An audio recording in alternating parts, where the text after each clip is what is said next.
Hello friends and welcome back to the Unfortunate Archives. So as some of you might know, I recently graduated. In fact, I'm very happy about it, in case that wasn't clear. But that put me in a reflective mood, and I was thinking about those moments in your life when you come across an idea at exactly the right time, and it just puts things into perspective for you. It causes a shift in the way that you view things, or you have a moment of realization, or just things just click. And I thought it was funny because I realized that I've been studying in university for the past 7 years, but almost all of those moments for me weren't in uni. They were just like when I was reading some random fictional book. And I thought, in honor of my graduation, I'll share 5 of those moments with you. Maybe you'll also find them meaningful, or maybe they just seem really elementary, and then you can laugh at me for the fact that I found them mind-blowing. You have my permission. So without further ado, let's do it. I mean, there is one ado left. I don't really know what that expression means, but I don't have power today. The power just went out. So I might start melting as I'm filming this, or it might look darker than usual. So that's why. That is the reason. The first book I want to talk to you about is called The Lady's Guide to Petticoats and Piracy by Mackenzie Lee, which I read around the time I was 18 and around the beginning of undergrad. So I know that doesn't sound like a particularly life-changing book, but stick with me, I'll explain. Essentially, this is a second book in a trilogy, but they can all be read as standalones because each of them follows one sibling's story. In this one, we follow Felicity, who is this 17-year-old upper-class girl in a fantasy version of 18th century England. And what she wants more than anything is just to study medicine and become a doctor, but of course she isn't allowed because she's a woman and she's just expected to get married.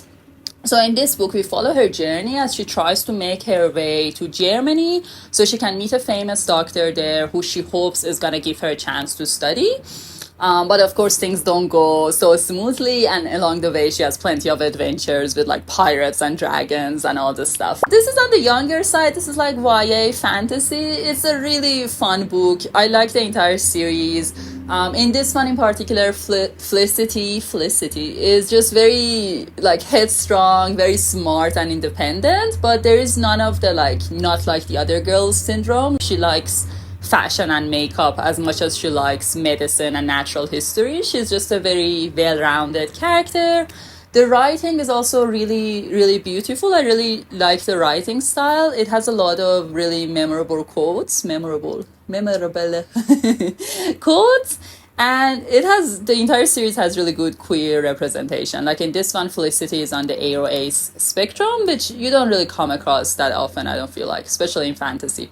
So, I really enjoyed the book, but the reason it impacted me was because I was reading it at the same time as I was taking a social psychology class, and in that class, we were studying a lot of research specifically on how much appearance impacts your life. And we were like studying studies. We were looking at research on like how when you dress more traditionally feminine, people are more likely to help you, or the amount of makeup you wear to job interviews is gonna have an impact on whether you get hired or not, and things like that. So it was the first time in my life when I was really thinking about how much appearances can impact your life. I'd never really thought about that so deeply before, and I was just trying to figure out what that meant for me and how I was gonna live my life. And at the same time, this was when I just moved abroad, so I think I was just generally a bit more conscious of appearances because I didn't look like everyone else the way that I would back home. So I just remember thinking like, oh, should I try to dress more similarly to how people dress here, or should I look a certain way so I don't like stick out as a foreigner and I just feel more comfortable? But that also didn't sit quite right with me. So these were the kind of things that I was thinking about at the time. And there was this one line in this book, which was, your beauty is not a tax you're required to pay to take up space in this world. It's a beautifully written sentence, But I think at any other point in my life, I would have just read it and be like, oh, cool, yeah, obviously, and then moved on. But it was just a case of the right sentence at the right time, because I remember it really stuck out to me. And it just gave me like a reminder, or like a I don't know, a perspective shift that I needed at the time. And I just remember thinking, all right, like, yeah, society might be very appearance focused, and we're studying all this research and all of that, but like I don't have to be. Like, I don't actually have to do anything about any of this stuff. People are always gonna see you and form an impression based on whatever they want to form an impression on. It could be how you look, it could be anything else. And you can't really ever know like when they're doing it or what they're basing their impression on, and you can't really control it. Like, it's just a waste of energy. So I thought, I can just go on living my life, and people are gonna do what people are gonna do, and it's gonna be fine. I'm not required to look any sort of way. And later on, I think I kind of extended that to other things like body image or my accent. And every time I was just like, oh, I'm not required to look a certain way or sound a certain way. It's not a tax I'm required to pay to take up space. I can just go on living my life. And I did. And it was really helpful. Like, I think maybe I would have come to that realization eventually in another way, but this book just, I think, sped up the progress, and it felt very freeing when I read it. So that was the first little moments that I thought of when I was thinking about books for this video. So the next book that created an experience like that for me was a memory called Empire by R.K.D. Martin. This is a sci-fi murder mystery, and we follow Mahit, who is this woman from a small independent planet nation, and she gets appointed as an ambassador to go to the heart of the Taxi Colony Empire. And the reason that she gets appointed is because she's the very best at understanding their language, and she has a very deep interest in their culture. However, after she gets there, she starts to realize that maybe the previous ambassador didn't die by natural causes, and she begins to uncover some secrets about what the empire's plans are for her little independent nation. And the plans are not good. This is a really good book. It has a lot of political intrigue. It starts out a bit slower, but once you get kind of past the world building stage, it just picks up and gets better and better. Mahit is a great character. It's written in a very intelligent way with a lot of wordplay and a lot of exploration of Taxi Colony culture, which is very much based on metaphors and poetry and everything being said in very indirect ways. So it's one of those books that make you feel very intelligent as a reader, which I appreciate. But the reason that this book meant so much to me wasn't any of that stuff. It was because this was the first book I read that captured a very specific feeling of what it's like when you grow up very influenced by a foreign culture, and then you need to have some sort of a reckoning or kind of a personal awakening about that as an adult. So I related to that very strongly, because I read this maybe about 2 years after I moved to Australia, and it was about the time when I was looking back at my life a bit more critically, and I was thinking about the fact that I grew up very influenced by Western media. I was watching movies and TV shows that were always set in the US. I was reading 90% white male authors, and I wasn't even conscious of that fact. To me, that just felt normal. It just felt like the default.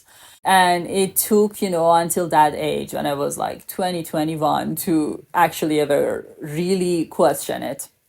And that was when I read this book, and I read about Mahit, being all excited about going to this planet, and then having to realize that no matter how much she studied this language or how much she studied this culture, she still felt very much like a foreigner.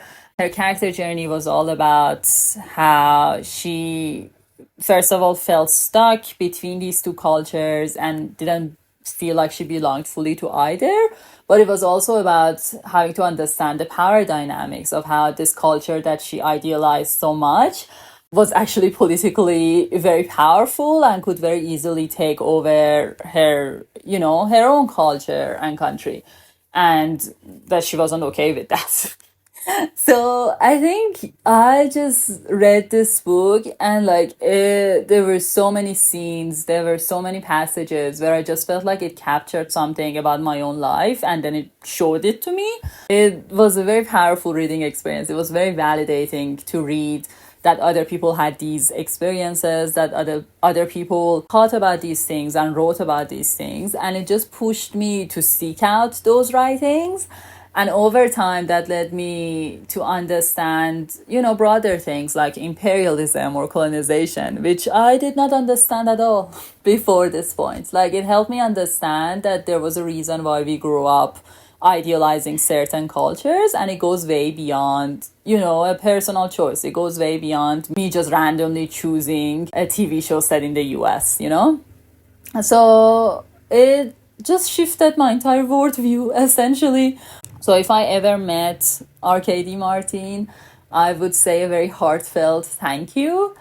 And yeah, I just always think back on this book and how it helps me understand myself. And I think that's one of the best things you can come across in literature. The next book I want to talk to you about is The 10,000 Doors of January by Alex E. Harrow. So in this book, we follow January, who has grown up as a ward to this rich collector that she doesn't have any particular emotional connection to, and she doesn't know much about her own past or where she came from. One day she finds this book that's all about secret doors to other worlds, and as she reads the stories, she begins to realize that maybe they are connected to her own life in certain ways. This is a fantasy novel. It's very atmospheric, and it's all about the power of stories, the power of the written word, and the value of going on adventures and grabbing life by the throat. There is a romance subplot that wasn't developed so well, but other than that, I loved everything about this book. If you like books like The Night Circus or The Starless Sea, where there is that magical atmosphere, I think you'll really like this one as well. But the way that it impacted me was different from the other two books, because it wasn't something that I was thinking about at the time. It wasn't related to anything I was going through, but I just read this one passage in this book and it stuck with me to this day. Like, I think about this pretty often, and this was the passage. The will to be polite, to maintain civility and normalcy is fearfully strong. I wonder sometimes how much evil is permitted to run unchecked simply because it would be rude to interrupt it. I think about this so often. I remember reading this sentence and just being like, that is exactly how it is. Like, it just felt like it captured something about the word so perfectly. And I thought about all the times when I heard someone, say a sexist joke or make like a homophobic comment or something like that, and how I stayed quiet because I was like, this person is a lot older than me. It would be disrespectful for me to say something, or this is a family setting, or this is a professional setting, and maybe it's not okay to say something. And then I read this passage and I was like, that is just crazy. It's crazy. Like, how much am I willing to let happen because I'm worried that it's going to be impolite to say something, to interrupt someone. And it felt like a really good reality slap. I just realized that wasn't the kind of person I wanted to be. And it's not like after that I thought, I have to say something every single time I think something's not okay. I think sometimes you don't say anything because it's not safe, or you're just conserving your energy. But for me, I just realized, so often, like the majority of the time, if I wasn't saying something, it was because I was worried about being impolite or things being awkward. And for me, it wasn't a good enough reason. It wasn't the person I wanted to be. And it really changed things for me. I think to this day, there are times when I'm kind of like, oh, I wasn't okay with something that was being said, but I find myself hesitating for whatever reason. And so often I just remember this sentence. I just remember like, how much evil is allowed to go unchecked because it's just rude to interrupt it. And then I'm like, what are you doing? Say something. And then I do. And it's just the power of, a really good passage, a really good sentence that can change you that much. So I really appreciate it. It's probably one of the ones that I think of the most often. It's getting dark both in terms of the light and in terms of what I'm going to talk about. So, it's a nice parallel. The fourth book I want to talk to you about, I actually own. This is To Paradise by Hania Yanagihara. So you might know this author as the author of A Little Life, which is a lot more famous than this book. And A Little Life is actually one of my favorite books of all time. But this is the one that caused the perspective shift for me. But we'll get to that. First, let me tell you what it's about. So this is a big book, but it's actually divided into 3 different sections. And each of those sections take place in a completely different time period and follow a different cast of characters. So the first section takes place in an alternative past. It's like roughly 1800s in the US, where New York has become an independent state from the rest of the country, and homosexuality has become completely de-stigmatized. Yeah, you can count on me always trying to use like more complicated words that I can actually pronounce. The second section takes place during the AIDS pandemic, also in New York and partly in Hawaii. And the third section is set in this dystopian future where there are many, many plagues and a totalitarian regime has also taken over the US. It's not like there are any Easter eggs connecting the 3 timelines. They really are separate, but they all explore similar themes. To me, the main theme in this book was what happens when we have to make a choice between something that's very safe but ultimately meaningless and something that's much more dangerous or risky but more meaningful to us. And, I thought all the 3 timelines did a really good job of exploring this question, and I thought it was a fascinating approach. But it also explores a lot of other themes. Like another theme that it goes very deeply into is how much is really worth sacrificing or giving up to save the life of one human or to save humanity as a whole. How this book impacted me was a bit sadder and, not quite as empowering as the other ones.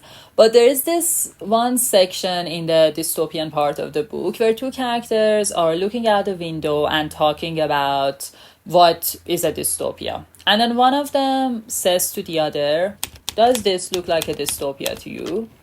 The answer implicit in the man's question was that a dystopia doesn't look like anything. Indeed, that it can look like anywhere else. This sentence hit me like a jolt. Like I remember closing the book and just sitting and thinking about it for a second. And it just made me think about how, so often we get used to living with things the way that they are. And we think there has to be some categorical change, a catastrophe, a big sign or a shift for us to be living in a dystopia, when in reality sometimes things just gradually get worse and worse and you're living in a dystopia already. But when you look outside the window, it doesn't look like anything in particular. It just looks like your life. So yeah, not a particularly pleasant realization, but it just made me think differently about the political situation in my own country, about the state of the world in general, about climate change. And I just, thought sometimes things really are that bad. Sometimes it really is dystopian and it's okay. Like that can help you make decisions as well. And it's better than kind of being blinded by familiarity. Sometimes it's important to try to think about your life beyond the lens of just things being how they are, just things being how you're used to them, and trying to think about it in kind of a more objective way and be like, okay, is this actually a dystopia, essentially? So yeah, just fun times with this book. It can't all just be happy all the time. So the last book I want to talk to you about, and the last moment I want to talk about, is a bit on the funnier side. And the reason I say that is because out of all of them, I think this is the one where you're most likely to think I'm crazy and that this is a kind of a very basic concept that I found very impactful. Or maybe not, who knows. But essentially, this is a book that I read a few months ago, and it was The Atlas Complex by Olivia Blake, which is the final book in the Atlas trilogy. This is the first book. In this series, we follow 6 characters who get invited to spend a year in this kind of magical library of Alexandria. And across this year, they have to research a specific branch of magic that they specialize in. At the end of the year, if their research is considered satisfactory, then they get admitted to the Alexandrian Society, which is, a secret source of power in the world. They essentially control a lot of the world leaders and governments and things like that. So this was a series where I thought the premise was a lot better than the execution, but I still enjoyed it. Obviously, I enjoyed it enough that I finished it, but it can be very pseudo-intellectual at times. It tries to be profound, but it ends up being more convoluted. And it's not really so much about magic and academia. It's just much more about the relationship drama between the characters, which is fine. It was still fun. And I think if you kind of go in just for the vibes, and the vibes are, 6 hot people stuck in a magical library for a year, at least in the first book. If you go in for that vibe, you're gonna enjoy it. But if you get too caught up in the details, I think it falls apart a bit.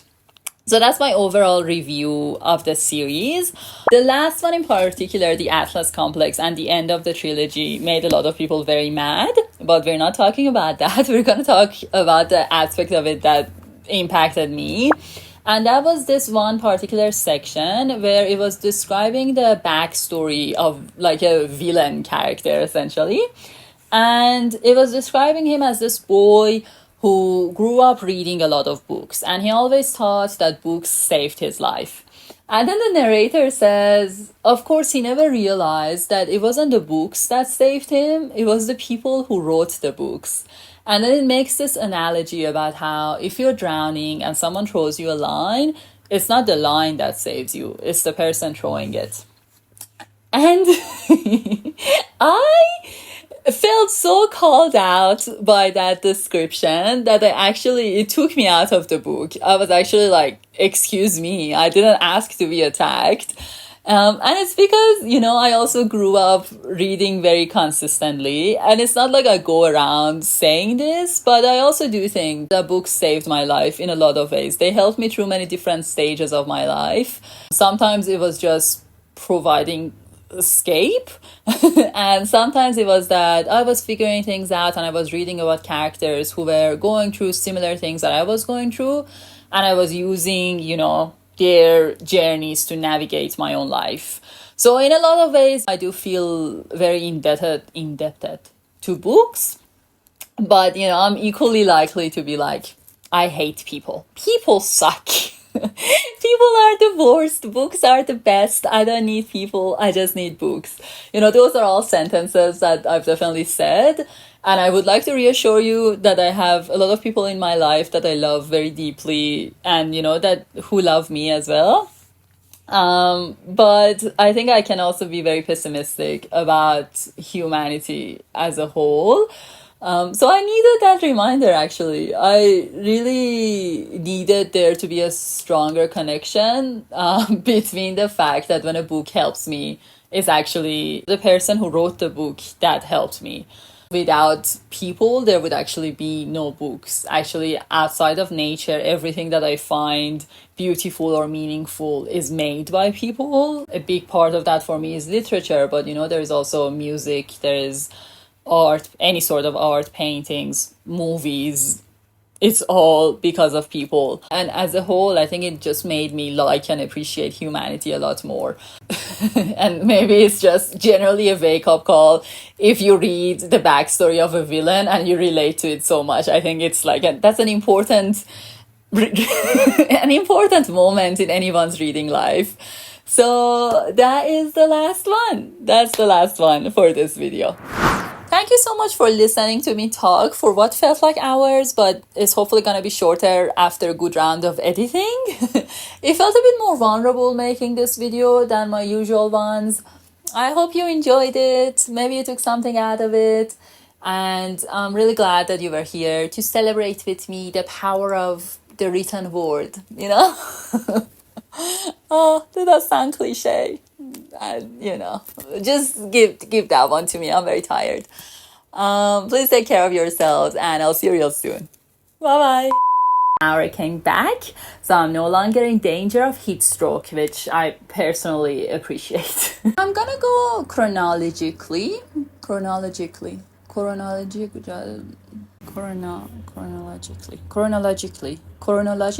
Oh, why can't I just let it go? I have no lights, but we persevere, just like I did in the past 7 years. Yeah, you know, graduation. This is just very exciting. This is very important.